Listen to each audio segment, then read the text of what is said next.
Hey, it's Jesse with Fisco Real Estate. What information do you need to get pre-qualified to purchase a home? That's today's video. Let's jump right in.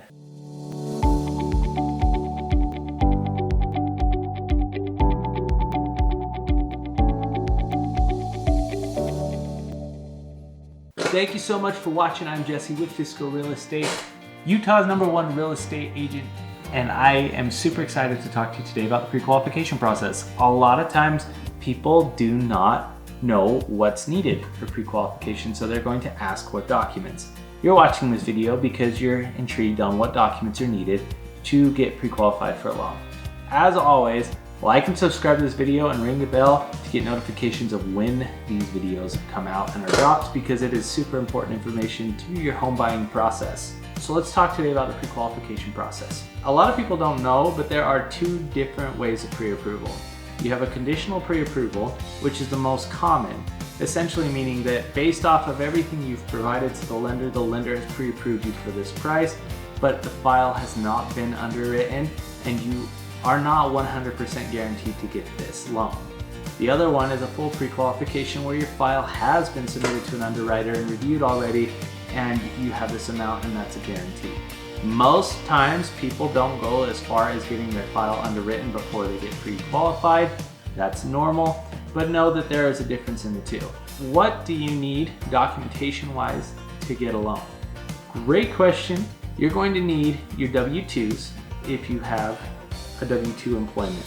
If you're 1099, you'll definitely want to provide your taxes for the last 2 years, if not longer, depending on what your lender is going to ask for. You're going to provide your tax returns. You're also going to provide any alimony receipts or anything outside that's additional income, so that the lender knows. Now, if you're paying alimony, you need to provide that information as well. They're going to pull your credit and look at all your debts. So they're going to have you authorize a credit report form, essentially allowing them to look at your credit and make sure that your debts and your income meet certain thresholds. Now, moving over, they're also going to look at if you're using money from a parent or friend for a down payment. They may need a gift letter, and they're also going to need a verification of employment. Now, a lot of these documents will come throughout the process, and it doesn't all need to be submitted right away, but most of the time they're looking for 60-day bank statements, your W-2, and your taxes up front to get you qualified. Then they're going to take a look at your debt to income ratios and then give you an analysis based off what they are seeing up front.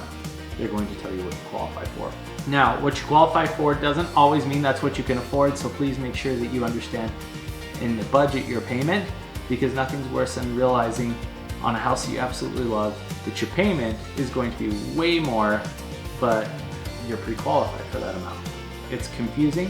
So make sure that if you are on a budget for your payment, that you understand what you truly qualify for to get that payment. Something else that may or may not be needed in the process is if you have rental properties, they may want a copy of the residential lease, especially if you're going to be renting out this property, or if you have any rental income.